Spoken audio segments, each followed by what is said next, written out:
Welcome to the Hawkeye Sidekick podcast. And you're very welcome back to the Hawkeye Sidekick Rugby Union podcast with your host Mark Kennedy, joined again this week by Liam O'Brien. Liam, how are things? Super Mark, we're still celebrating early, I think. Great Grand Slam again. Oh, absolutely. You can probably hear the nose cold. I think there was a bit of excessive celebrations at the weekend by yours truly. So this episode, ladies and gentlemen, will focus in on Ireland's Grand Slam winning performance against England, securing the Triple Crown. So we'll have a look at the match, identify kind of the depth chart for Ireland in 2023. Also look at Six Nations team of the tournament. I think we have a few left field picks there, Liam. Also look at some of the other highlights from the last round of the Guinness Six Nations. And also URC is back. So round 16, we're really getting into the thick of the playoff fixtures and some mouth-watering fixtures on tap. Suppose, Liam, let's start with the Aviva Stadium on Saturday evening. Ireland triumphant 29-16 against a 14-man England. I suppose, get your reaction first. Challenge for us again. We talk about challenges on the way to the World Cup. Absolutely, and we passed with flying colours. That's the best thing about it. Drew so strongly. Yeah, absolutely, Liam. I agree with you there. I suppose we'd kind of expected England to come in as a wounded animal in the Aviva. I know we'd gotten a bit of commentary on YouTube about our predictions saying we were well off the mark, but I felt England would be competitive for a good 60-65 minutes of this game, and so it proved. I mean, you could probably talk about the occasion, maybe some players being a little bit nervous from Ireland, but I suppose England for the first 60 minutes really were very cohesive. I mean, their attacking lines were probably pretty conservative, but they were getting points on the board. I suppose we can talk about Owen Farrell. He slotted home the penalty on the 8th and 15th minute and establishing a 6-0 lead. And we'd kind of mentioned last week how the crowd would react to it. And I mean, probably there was a few nervy moments, particularly in that first quarter. Yeah, there certainly were. I mean, look, that first quarter, I suppose they were still up, That, I think that England, they brought that physicality here that was lacking. Really did front it up. It wasn't one of those things. And they used, I think, their backs to good effect. As you said, they kind of had it wasn't a very expansive game plan, strong game plan. Freddie Stewart, very strongly. Tuilagi, that guy shows why he's there. I mean, he's such a vital cog of game plan. And as you said, actually, Farrell kicked some excellent penalties. Even Jack Willis, I think we have to give him an honourable mention because I thought he just played like a man's possessed. Looked like a test career was on the line there, and he certainly has answered the doubters, I suppose, after that France performance, an outstanding performance. And I thought England as well, they really did kind of create chaos at times in the breakdown, really, throwing bodies in there. Now, I mean, Jakob Kuiper probably was slow to probably react to that, but I mean, England were making it very hard for Ireland to really settle into this game. But I suppose, Liam, championships are made on defining moments. And again, the Dan Sheehan try on 33 minutes. Again, another marvellous move involving several players. The orchestration of the move, absolutely incredible. And Dan Sheehan crossing over. And I mean, you could get the sense of relief from the crowd and also the players once that try went over. Yeah. I suppose in terms of the Dan Sheehan try, what struck me is how innovative Ireland have been in a lot of their try scoring this year. And then when we get to this thing where it's an off a maul, Van der Fleer popping off, and then passing back inside to Sheehan. I just thought it was an absolutely brilliantly worked try, and really first time in the game where we're from 32 minutes in and we're actually getting ahead on the scoreboard. And it was a crucial score, really, I suppose, to settle us as well, to be fair. And then, of course, we got the conversion from Johnny and 10-6 up. I suppose we'll come to the 41st minute. I mean, it looked as if the teams were going into the sheds 10-6 up for Ireland. And then the Freddie Stewart incident with Hugo Keenan. I suppose, what was your viewpoint on the incident? And did you feel it warranted a red card? At the time, it looked a lot worse than what's, to be fair. And the key thing was when Piper, he basically went that that he had to do something. You know? Match officials were in his ear. It absolutely very, very, very hard hit to the head of URC. When I looked at it after, though, I mean, you'd have to say it would be a harsh trade, because what was Freddie Stewart to do there? Already in the air, while Keenan was coming in with his head downwards. So I mean, what was he to do? You know, it would have been yellow card. You know, probably something that hasn't really been seen an awful lot when we talk about red cards. Usually, is you're around or shoulder to someone who's at you, arms.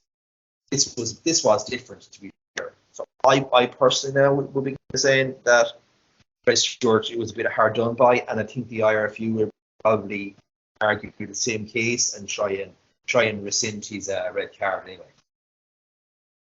Yeah, because I mean, we've talked at length in this podcast over the tournament on contentious decisions that didn't issue red cards. So I suppose Freddie Stewart, when he compares the body of evidence in terms of an awful lot of these incidents, can probably feel a little bit hard done by. I suppose the slow-mo and the image of his kind of elbow hitting Hugo Keenan just isn't a good look. But to be fair, as you say, Liam, I'll be with you. At the time, I felt it was an extremely harsh red card.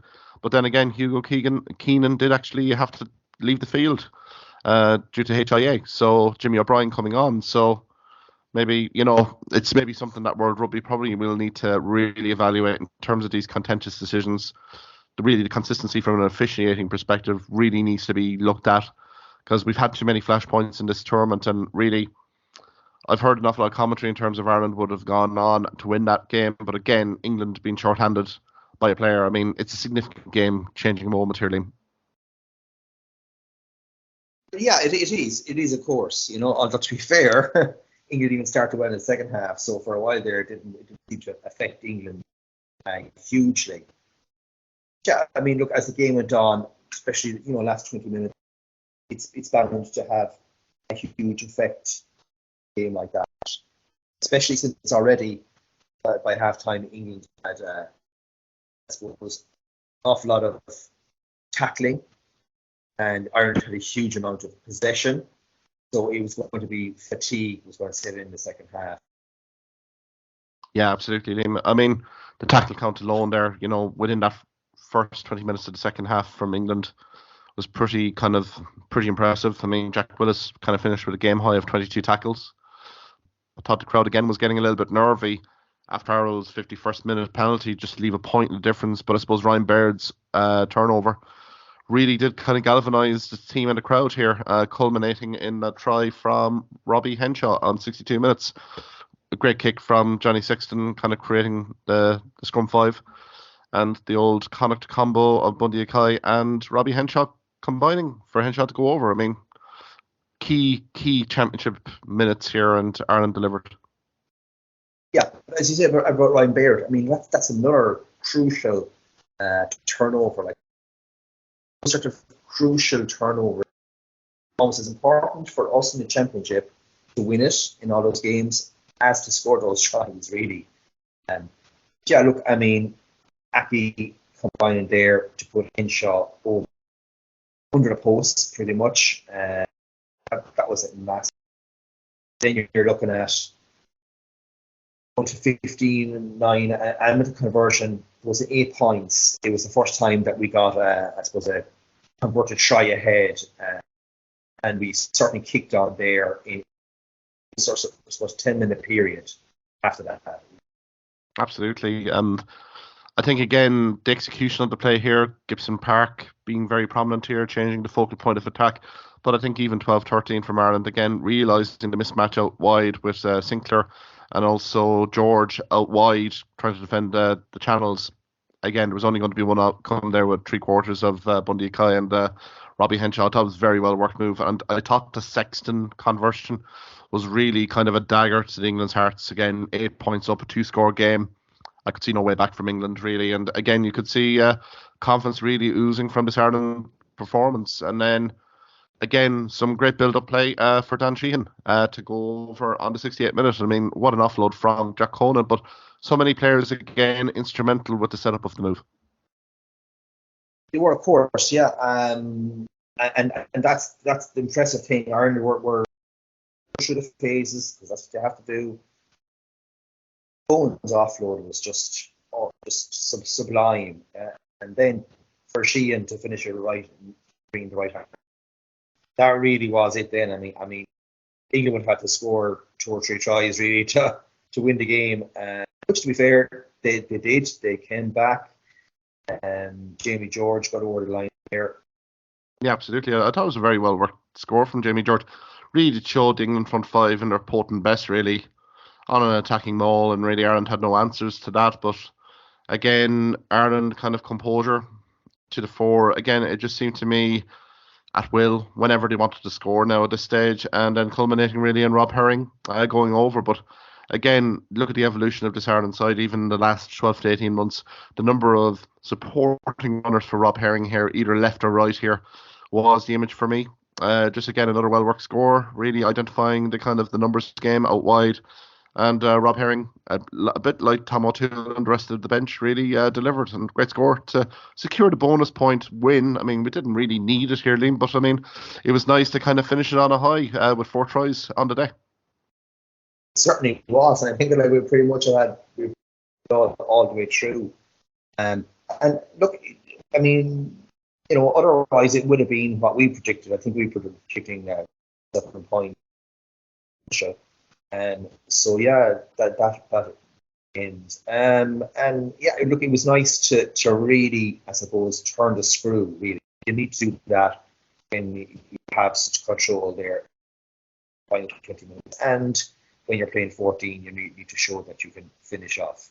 Like I kind of alluded to it there in the previous point, but even our bench impact again, given Hugo Keenan went off, I think we asked the question last week, who's our 15?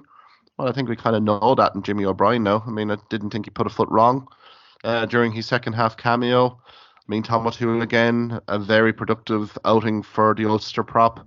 7 tackles, was solid as a rock. Rob Herring, again, there was key decisions made, in terms of back row personnel changes here, like Jack Conan coming in for Peter O'Mahony. So again, everyone really delivering here massively from an Ireland perspective, and really does bode well for a World Cup in September. Yeah, it certainly does. I mean, every position we'd have to keep going. Bar Sexton is absolutely well covered, and extremely happy with any of those players having to come in.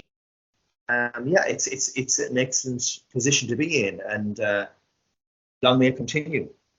We could really talk about the depth chart for Ireland. It has been severely tested in the Six Nations Championship, it would be fair to say, across all units. Liam, I think you've kind of hinted here, the 10 jersey here seems to be maybe a little bit of concern for you. Who do you think right now? I mean, Sexton's a given here, and maybe Ross Byrne as well, but who do you feel may slot into that third choice fly half position here when we get to a World Cup announcement in August? Look, I think we have to be honest about it. Like I rate Jack Crowley, right? But I mean, how can you bring a guy as your third choice 10, right? Who I think what's going to happen is Ben Healy is going to get selected for a lot of Munster games, and Joey going forward in terms of out half until the end of the season. So I don't think there's really a live option. So then your other options really are Kieran Frawley and Joey is definitely an option as well. There has to be looked. They basically are the other 2 guys that we're looking at.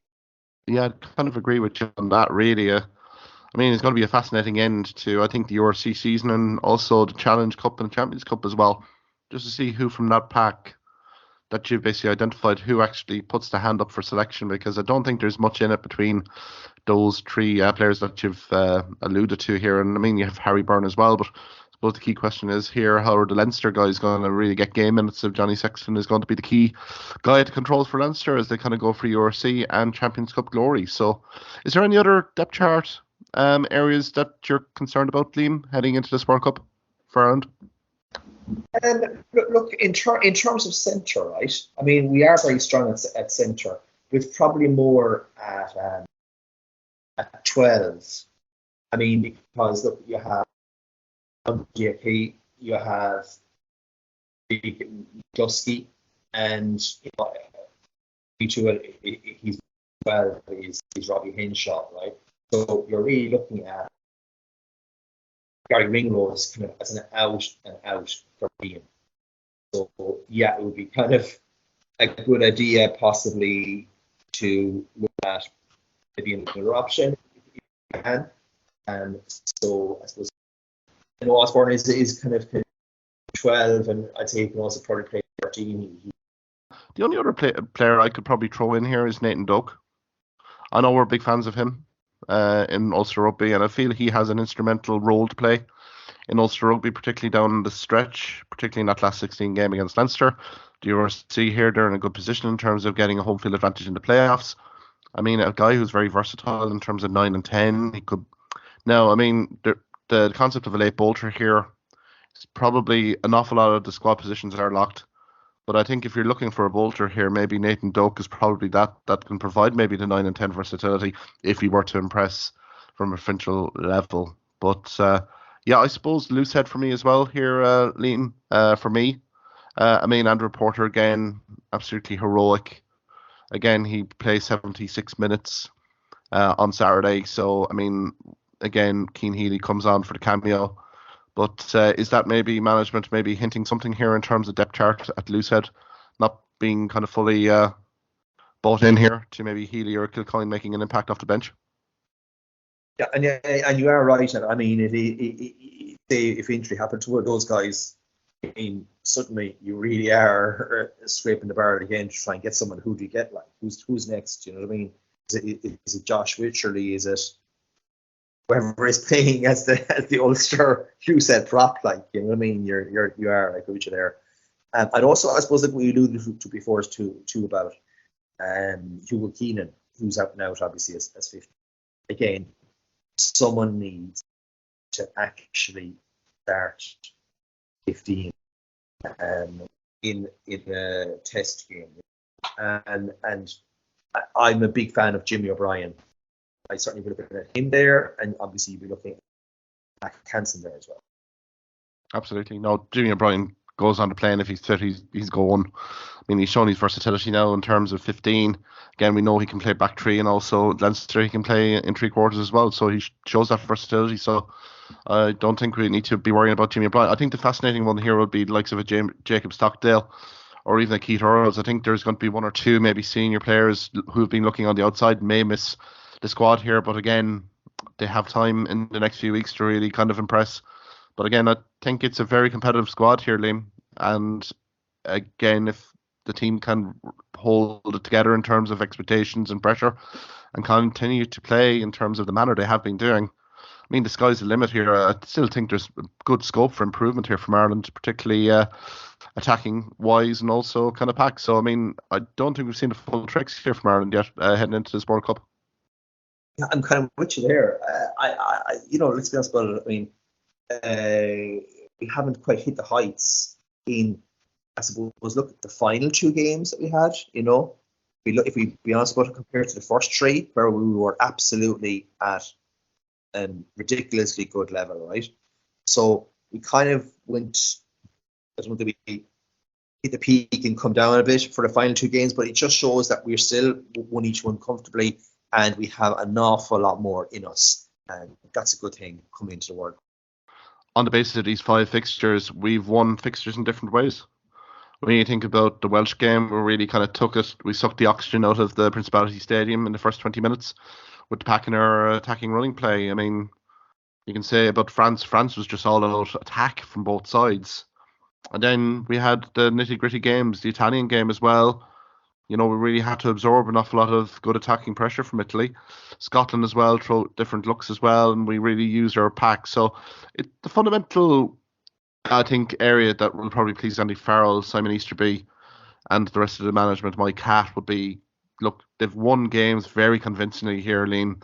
More than 10 points on any of the games. Again, 4 of the games they secured bonus point tries, which I think is a phenomenal achievement, really. And to be honest, they basically won games in different ways. And I think that's maybe an ominous sign for an awful lot of teams going into the World Cup. How do you actually beat this Ireland side?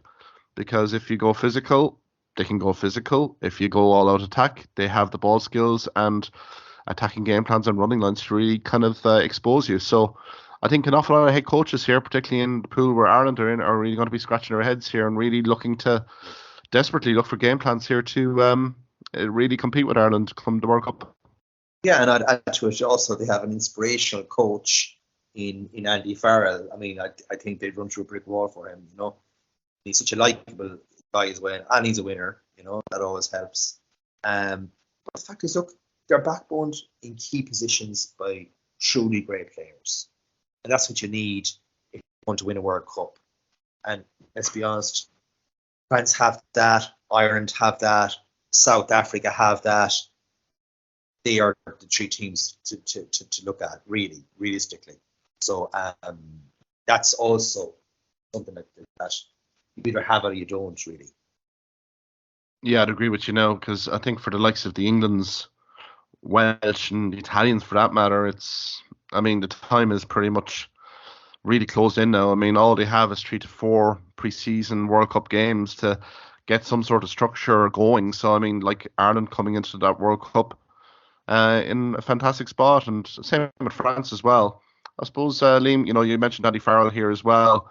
I mean, the evolution of the side, particularly in the last 12 to 18 months under his stewardship, he's really kind of taken on what the Joe Schmidt era brought, but he has elevated the players, the skill set, the ambition of the side to really play when required. I think it's been a phenomenal job for Andy Farrell here, and I mean, I think England fans must be looking at envy here, looking at how good Andy Farrell is right now, given what they actually did to Andy Farrell and Stuart Lancaster and sacked both of them in 2015. Absolutely, yeah, absolutely. And they were a very good coaching team in 2015, and you then kind of wonder, was it a lot of it down to the players as well? But anyway, the thing with Andy Farrell is he has progressed the game plan. I mean, and now they play with abandon, and they play with width, and they play with power. They're just, as you say, they're a handful. You can't prevent one game, and suddenly the next part of the game, they're a very strong line-out maul. They have excellent scrum, general scrum, brilliant at the breakdown, almost impeccable line-out. Then in terms of short from the half-backs, since try-scoring wingers, Keenan is inspirational, and you have some powerful centres. So, I mean, everything is covered there, really. Fully agree with you. I mean, even looking at the stats on the game, 98% Rucks won, 100% Mauls won here, 7 out of 7.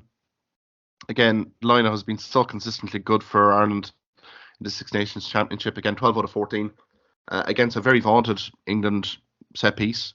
And the same in terms of the scrum, 4 out of 5, 80% here, whereas England were 6 out of 9. So I think that kind of tells the tale of the tape. Historically with England, the physicality they would have brought would have really posed problems here about maybe 5-6 years ago. But this team and the players have really evolved here. They've really kind of taken those lessons, and it's been a superb championship here. A mighty congratulations to Ireland, Andy Farrell, the management, Paul O'Connell as well, very instrumental as well, all the backroom staff and the players. I mean, a magnificent game, magnificent championship, and a fitting end for Johnny Sexton as well here, Liam, leaving the Six Nations as a Grand Slam winner and Triple Crown winner. Absolutely. Everyone was decorated players. Also, his final home game in Dublin. Great win. I suppose, Liam, can we get your Six Nations team of the tournament? Well, that's a question. What's the turn of surprise? But look, yeah, if I'm going to go with the pack, right, we'll start with the pack. I would go with Porter, his head, then Sheehan, and I'll go with as the tight head prop. I just felt, look, I mean, they were up by far with the standouts. I suppose who was unlucky, I suppose the French by his head. I always thought that Marchand was also obviously there. I also thought too, to be fair, Turner from Scotland. The Scottish guys certainly. Pierre Schumann as well, undoubtedly was thereabouts. In terms of the line-out and the second row, it had to be Flamand and Ryan for me, head and shoulders above anyone else, nations.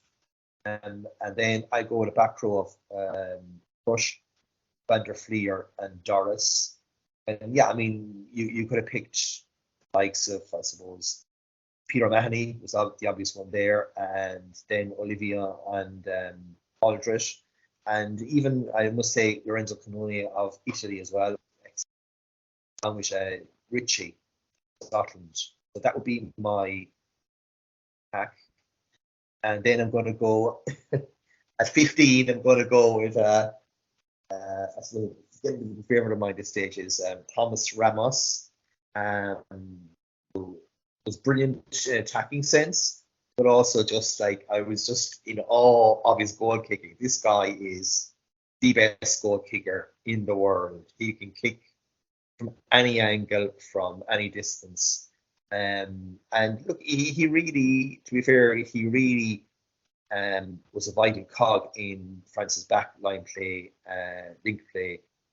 So I would controversially probably put him just ahead of Hugo Keenan. Then in terms of the rest of the backline, it would have to be for me Lowe going in on the left. Like, no doubt, the guy he's really stood up and he's really improved his game. I mean, this is the thing about it, his defensive game has been brilliant. And offensively, again, he's an incredible pitcher. And Pinot has to be on the net. Right. I mean, this guy is something like 20 tries and 24 tests. It's just probably the most informed winger in the world, even though he's a converted centre. But the guy is just a supreme footballer. I think that's what I get about him. And then in the centre, I'm going to go with two Scots. I'm going to go with Tuipulotu, and I'm going to go with Hugh Jones. I just thought as a combination, they were without par in the Six Nations. Yeah, I mean, honourable mentions for the likes of, obviously, Ringrose and thought that Fiku as well was excellent. Two stood head and shoulders for me. Then in terms of halfbacks, I mean, I don't think we can even have to debate number 9. Number 9 picks himself. I mean, what he even did the last day with put out passes, just incredible, actually. Best player in the world, you know, is and it's just a joy to see him play. And then alongside him, I'm going to go with Finn Russell, ahead of Sexton, and then Timac as well. And I just thought that Russell, again, in his first 3 games was absolutely electric. His goal kicking was on par. He braked, and he brought up all the other players into the game. So I'd have to go with him for this season. I'm just unsure for. That's kind of my Six Nations first 15 team. Yeah, no, very interesting there, Liam, to be fair. I suppose I'll go with the forwards first. I suppose I picked Cyril Baille from France. Just didn't think he put a foot wrong during the Six Nations Championship. Thought he was the most dominant loose head there.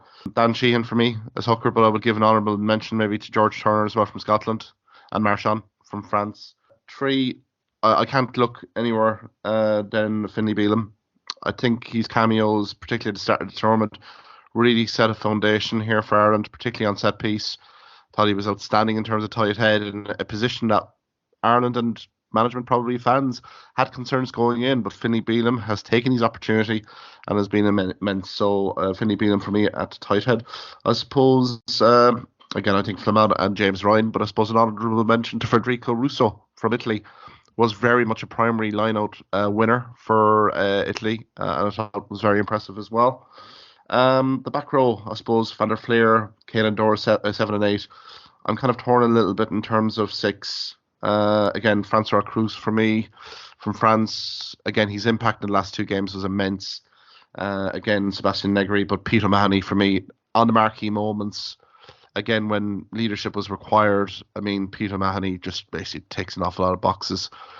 First name of the team sheet for me. So he's in the back row. I suppose, look, no surprise, Dupont at 9. I would go for Sexton at 10 just purely because of his consistent all-round performances. Take nothing away from Finn Russell here, but I think Sexton, he is still the fulcrum for this Ireland attacking side, the creativity, everything else, and, he really did shine during the tournament. I suppose back three, I'd go for Hugo Keenan, only just. I think it's more heart to overhead because Tomas Ramos just was incredible. I would go Mac Hansen and Damien Pinot to fill the back three. And then 12-13, I'd go Jonathan Dante. No, you're going to say to me, you only played the last two games, but I think you saw, particularly with the French management here in Galtier, how important Jonathan Dante will be to France in the World Cup 2023. His physicality, both defensively and with ball in hand as first receiver, really did add a new dimension to France. And also Hugh Jones at 13. I think he just had a superb tournament from start to finish. And to be perfectly fair, Ringrose really did kind of run close. But I think Hugh Jones really did step up this year. So I think very interesting teams determined there from both of us here, Liam. I suppose, Liam, any other kind of closing remarks here on the Six Nations Championship? Anything else stand out for you in the last round of the games last weekend? Yeah, look, for me, I still have to say this, last 5 games, Italy, to me, have been a huge pleasure to watch tournaments. And look, we can say that, look, they haven't kind of quite got over the line in games. And really, it's been kind of brain fart moments, 2 or 3 brain fart moments for the entire 80 minutes in virtually every game that has pretty much prevented them from getting at least one win. And just feel that there's been such a progression. As you say, like there's Canoni and Russo and to that caliber, and there's nothing about it that there's real quality coming through there. Also, I think that Scotland have really become a very formidable side with Gregor Townsend. I think, the likes of Schumann and Turner, Ritchie and Gray, but there's some huge quality there. And I think they're going to be tough opponent for a cup. And in terms of England, I think England and England and Italy, I think. Sorry, scratch that if we can.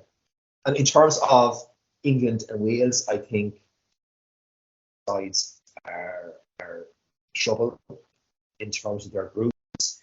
Not necessarily that they won't come out of their groups, but like they may finish second, have more quarterfinals, and then for me, Ireland and France simply the 2 best teams by far and away in division. Yeah, I agree with you there, Liam. I think that Scotland-Italy game, 12-point win for Scotland is a massive injustice to Italy. How the closing exchanges on that game in Murrayfield, pretty nervy. I mean, for Scotland, they can point Blair Kinghorn scoring a hat-trick, but I definitely thought that the attacking threat without Finn Russell was significant to Pelutu, and Hugh Jones didn't fire with Blair Kinghorn at controls. Granted, he scores the hat-trick of tries, but there's a few misfires here in terms of going it alone when I think there was kind of moves here that didn't go to plan. But I mean, the closing exchanges here, Liam, Italy really growing in this game. I mean, Garbisi's deft chip brings Tomas Allen in after 62 minutes. And game in the melting pot, and really and truly, right under the Scottish posts, Angus Garnett, match official, had pinged Scotland repeatedly for offside in mauls and a breakdown. And when it came to the key decision, I think he absolutely botched it. And it kind of led to the Blair Kinghorn decisive try. So I think from, let's say, Kieran Crowley and the Italian management, and also Rugby Union Federation. I think they need an urgent review here with the officials, because I think some key decisions have gone against Italy, particularly in close games. So I think Italy are progressing. Now, mind you, they have a very difficult group with France and New Zealand there. But again, I think we can see the nucleus of the attacking side. I mean, England and Wales here, I mean, it's going to be... Now, in fairness to Wales, I thought in Paris, I thought it was a very credible performance. I think they played with expression. They played with no pressure. Reece Webb at 9, I thought was very good. And also Toby Vallotto, again, I think has been the standout again for Wales in 8. And again, they scored 4 tries in Paris. Literally gave as good as they got against France, but I suppose when you have Uni Antonio basically barreling down at you 5 metres out, I mean, that sort of platform is hard to come by. So I think from that perspective, it's been a very interesting tournament, I think, Liam, for an awful lot of teams. I think Ireland, France, Scotland can come away pretty pleased in terms of some aspects. I suppose England really are soul searching now in terms of a game plan. Who is their 10? I suppose we've seen Manuel Tuilagi now basically establish himself at 12 after only 80 minutes of game time this year. But also you probably have Jack Willis coming into the lineup here more regularly, and then you have Tom Curry as well. So I think it's going to be very pack orientated for England, really heading into that World Cup. And that side of the draw with England and Wales looks a little bit softer, if I'm being brutally honest. So maybe they can build a bit of momentum on the World Cup group. I suppose, Liam, we'll leave it there. I suppose we can maybe focus in on the URC, Liam. It's back on round 16. Some fascinating games on tap here. Maybe we can start off right straight away on Friday night with Leinster Rugby Stormers. And all indications is that Stormers are coming with a big loaded squad looking to take the scalp of Leinster Rugby ahead of the playoffs. Yeah, I mean, look, it probably won the games of the season, you know. I mean, actually, I would say Leinster and Stormers and certainly Munster Glasgow. Really, Leinster and Stormers, it'll be interesting to see how it goes, because they're both like pretty much done and dusted in terms of qualifying. And I think it's more a case of the Stormers just want to make an absolutely massive statement to come to Leinster, who've been unbeaten all season themselves, to come away with the victory. And because that's something that's, you know, further down the line, these two teams realistically could end up also in the final, well, of either competition, to be honest. So it's going to be absolutely fascinating, because they're also the two most, you know, very ambitious teams. The Stormers, in terms of South Africans, are most unusual in the way that they play. It's going to absolutely be a belter of a game. Absolutely, because I know Leinster, the massive Irish contingent here, are going to probably take the week off.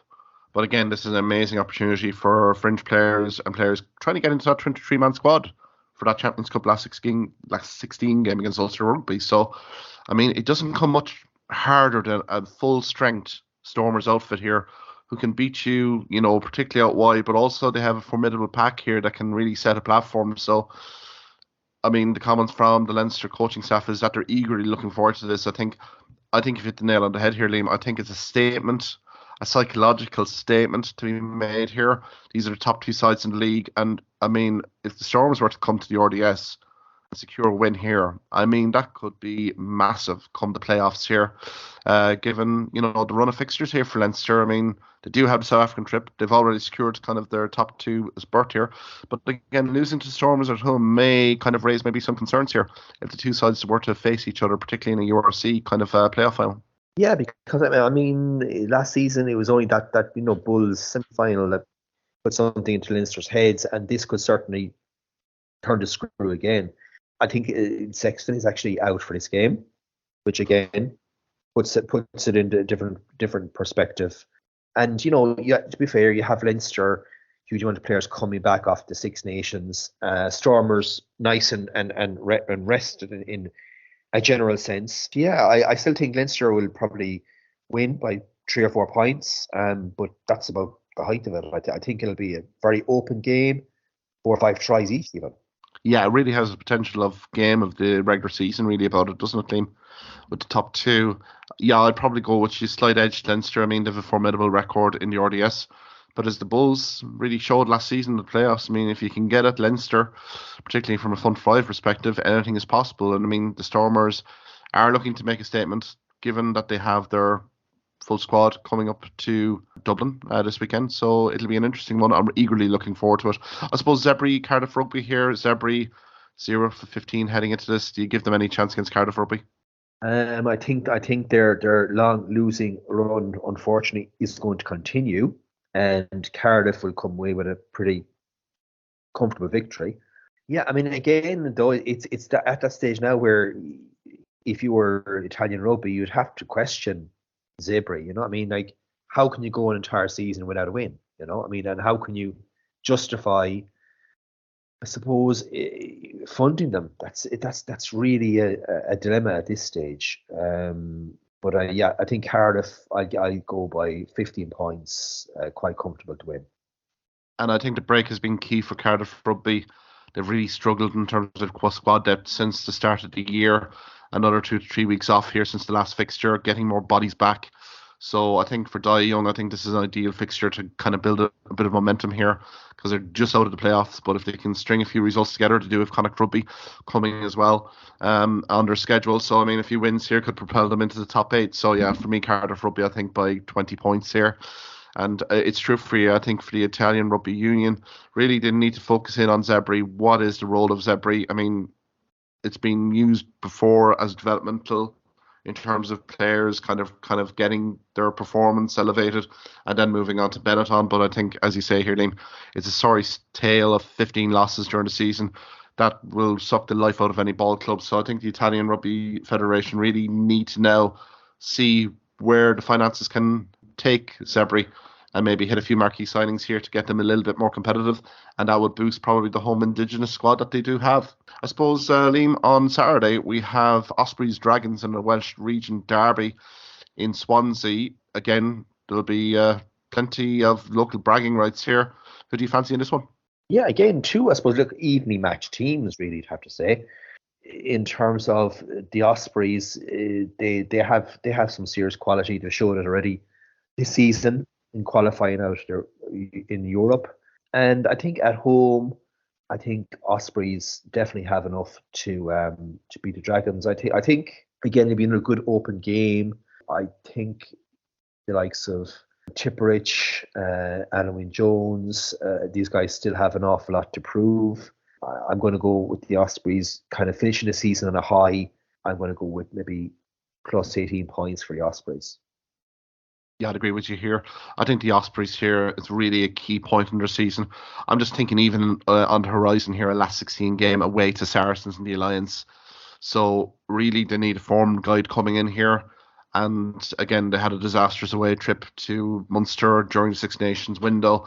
So again, against the Dragons. Now, there's not much between these teams typically, but I think if Ospreys need to really be seriously respected going into that Saracens game, they really need to be beating the Dragons by 15 points here. So I think I will edge it to the Ospreys. I think 12-15 points should be sufficient. Bonus point here as well. So yeah, I think that's a home win there. I suppose another intriguing game. I mean, all these games going in were 3 rounds out from the playoffs. Benetton Rugby against Lions. I mean, 2 teams here. It's literally screaming at me, save our season.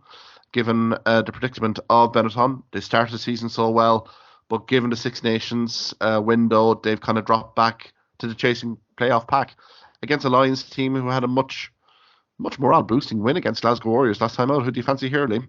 Well, absolutely. I mean, the Lions are going to come and they're coming to win this game. There's nothing about their targeting this game. For me, I look at the last 3 fixture games. Benetton still can get that 8th spot because it's between themselves, Connacht. To do that, they certainly have to win this home fixture against the Lions. It is a must-win game. Their final 2 games are away in South Africa. So when needs must, I think that Benetton will do it. I really rate, we talk about Italian rugby, it is a rising tide that fall boats. And Benetton, to me, this season have been as good as any team in the league here. At home, certainly, they've been very good. I think of that fixture at home to Munster was a bit of a blip, but otherwise, I think Benetton will get the win. I think that they will just about get 2 or 3 penalties, so I'll go with 8 points win for Benetton. Benetton really are serious at being playoff contenders. They need a bonus point win here. I think they'll get it against the Lions. Lions have been very hot and cold for me this season. Again, very morale boosting win against Glasgow Warriors, but again, they haven't really backed this up during the season. And again, their away form has been very hit and miss. So I think this is a glorious opportunity for Benetton Rugby to really kind of hit a marker here heading into Challenge Cup against Connacht next weekend. And then obviously kind of really to secure a top 8 berth here for the URC, because really and truly we need Italian teams to be in the Champions Cup here as well. So for me, it's Benetton Rugby. I suppose we've mentioned Connacht here. Connacht entertain Edinburgh Rugby. I suppose Connacht have had a fine run of form here since the start of the year. See themselves in playoff contention against the Edinburgh side here, Liam, that have really kind of been inconsistent, been really exposed by certain sides, namely Leinster Rugby in the previous round. Now, Connacht do have a few injury worries and concerns going into this. Do you give Edinburgh a chance here of maybe salvaging a lifeline here on their playoff hopes in the sports ground? Yeah, I mean, they are kind of tricky opponents, aren't they? You know, they started the season so well, and they were looking as heads on to be in the top 8, but it hasn't quite worked out for them. Again, they still have the 2 Argentinian very special talents. They still have Kinghorn. They still have the very good props. So I mean, they're a side that will come and they'll be dangerous. They're going to come with I suppose, sort of restrictions on them. But I do think Connacht, this is again another must-win game for Connacht. At this stage, it's more about getting the win. I know it's about getting the bonus point as well, but for me, it's about Connacht getting the win, and I believe that they will do that. It won't be pretty, to be honest about it. It could be probably 4 or 5 points for Connacht. I think there'll be a lot of kicking, penalty kicks. It'll just be one of those games where you have to win, and yeah, I go with 5-6 points for Connacht. Yeah, I think this is an enormous fixture for both sides. I mean, Edinburgh lose this, I think they're pretty much done for the year, and they're consigned to Challenge Cup next season, which is very disappointing given the squad that they have assembled in Edinburgh. Connacht, they're going to be facing into a bit of a personnel injury crisis. Rumours here that Dennis Buckley is out. Obviously, Finlay Bealham is out. They're hoping that Finlay Bealham will be back for the latter stages in April. Also, Jack Carty is nursing a hamstring injury, looks doubtful. You've Conor Fitzgerald, who's rumoured to be departing the squad and the club at the end of the season. He's out because of an ankle surgery. So you'll have David Hawkshaw, who I know you rate massively here, Liam. So again, I think this will be where leaders are really required by Connacht. As I say, I don't think there's a bonus point here, but I think this is such a key playoff game for Connacht. Every game now is a must-win. And again, I think they'll just nick it, but I think it might be 2 or 3 points here because Edinburgh are really going to have to earmark this game because the games are running out for them. I suppose, Liam, Scarlets, who launched that incredible fight back against Munster in round 15 in Musgrave Park, facing a Sharks team really looking for a bit of form heading into European competition the previous week. Who do you fancy in this one? Yeah, it's quite intriguing, isn't it, to be honest about it? Because, look, we keep saying about the Sharks how much talent they actually have. It's just crazy, that first 15. But they don't seem to gel as a team. And they seem to go missing in a lot of the big games. Then we also have, I suppose, the Scarlets, who have had a pretty disastrous season in general, but showed their attacking quality against our Munster away from home. And again, it's one of those fixtures where I'm kind of thinking, we're coming to the end of the season, the Scarlets certainly playing for pride, playing in front of their home fans, maybe the last game of the season. And I just have this sneaking feeling, it doesn't really make any sense, but the Scarlets will actually get a win, just about get a win against the Sharks. And I just think that this is kind of their swan song for the season, and they're going to finish on a high. A significant fixture for Sharks the following week is that last 16 fixture against Munster. So an awful lot of their frontline players will be based in Durban watching this game. So, and we've seen with the Sharks repeatedly when that depth chart has been exposed, they haven't really turned up to the party. And I think this is a glorious opportunity for the Scarlets to register a home win here. Again, they still have an outside chance of getting to the playoffs. They're currently sitting on 29 points. Now, they need a few results to go their way to really kind of challenge for top 8. But saying that, I think this is a game for Scarlets. They showed an awful lot of upside, particularly in that second half against Munster Rugby. You can argue about Munster Rugby defensively really switching off, but I think just the resiliency of the Scarlets team under Dwayne Peel, I think, was very impressive. I think they backed this up with a bonus point win against the Sharks. I suppose leading into Munster Rugby, Glasgow Warriors, 50 playing fourth here. A real crunch tie here, Liam, in the context of top 4 consolidation here.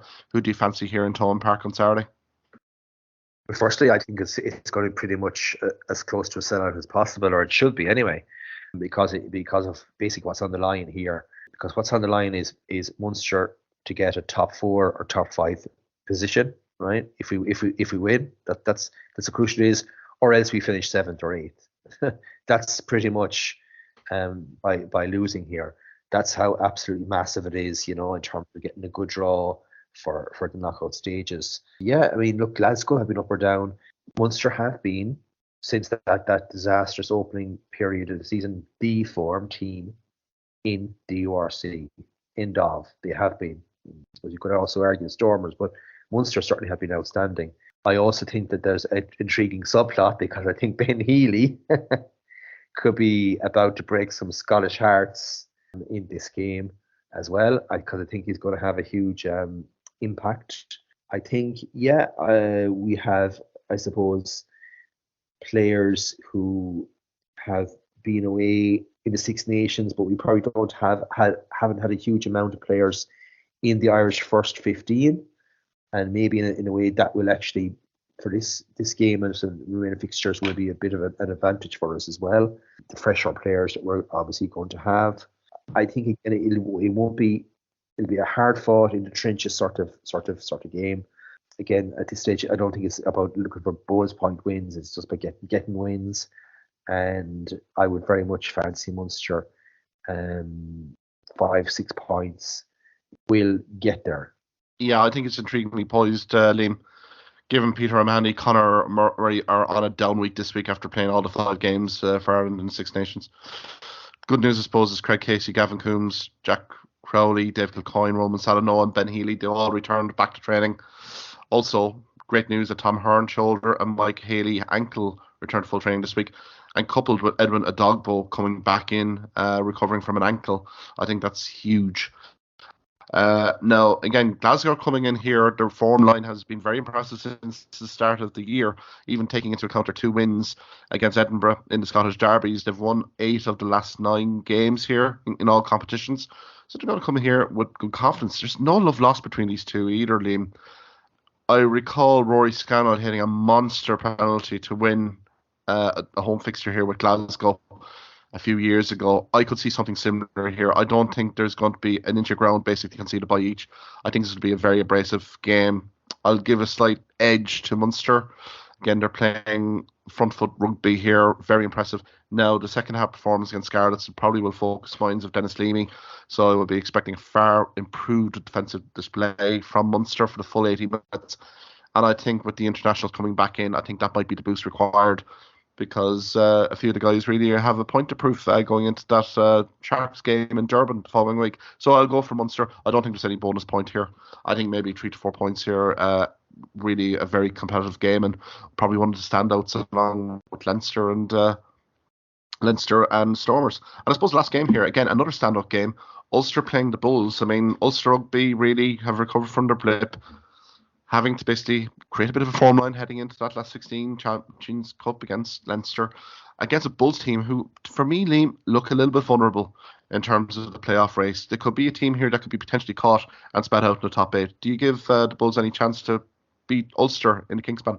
Actually, I'd have to say I don't, actually. I think the Bulls, when we talk about the South African teams, the Stormers have literally flown off into the horizon. They're so superior to the other teams.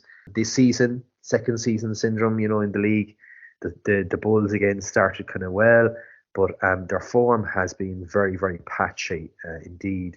I think that some of their outstanding, form players last year, well, obviously they were out Coetzee and Their hooker was brilliant last year as well.